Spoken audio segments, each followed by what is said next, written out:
From Behind the Wall with Suge Knight. Yeah, Tony Green. So the thing with Suge was, when, like I said, the more money you make, sometimes before you know it, you need more money. $700 a week all of a sudden wasn't enough. And so they said, well, ask Suge, he'll front you some money. And I was like, oh, okay, because at that point, Suge was really, really, really cool. And so I called him, and he didn't like to talk on the cell phone much. And he was like, I'm on Santa Monica and stuff, meet me right here on the, he just pulled off the freeway somewhere. And then I, met him. And he said, what's up, T. Green? I said, man, I'm just getting a little behind in my bills. I need to get some extra money if I could. He said, well, I can, what, $5,000 to hold you? I was like, man, that would be perfect. That'll hold me. He called Death Row and, told me I can go pick up the check. So he was really, really cool.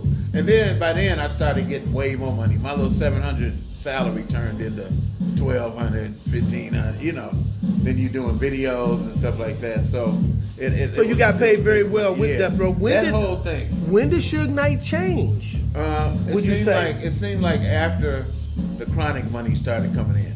Because me knowing how royalties do, I could tell when they was getting them.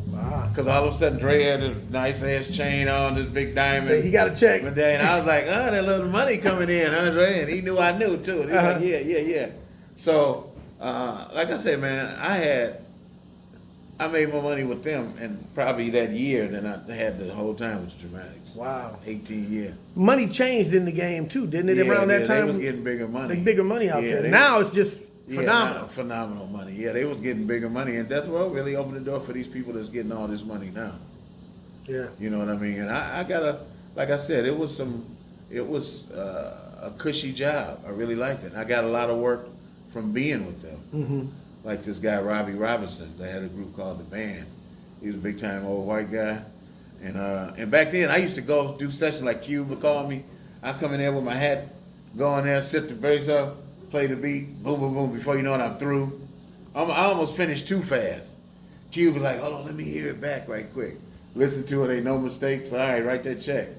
This Robbie Robinson guy, I go in there, I put a hell of a bass down, thinking it was good. He was like, I don't know, T, I think you could dig a little deeper. And I'm like, man, so like three, four tries and it still wasn't working. My hat went from here to here, like, God damn, what do you want? And I finally did it, man. I had to go back to my old dramatic roots for him. Yeah, he was old school. Playing that old bouncy type of bass instead of the bass that I could get away with the rapper. With the young guys. Yeah. And so, hey, I maintain a great relationship right now with Snoop. He was here in January. I seen him. We went viral singing "Do What You Want to Do" by the Dramatics. And I mean, it was just funny, man, because as I was leaving, I was like, all right, Snoop, I see you, man. All of a sudden I heard, "Doom," the Dramatics, "Do What You Want to Do," the way it started. I said, this nigga want me to come back up these stairs. I walked right, I told my crew, I had 5 people with me. I was like, come on, man, come on back up there. And he was like, T. Green, this is a bad motherfucker, right? I said, I arranged that.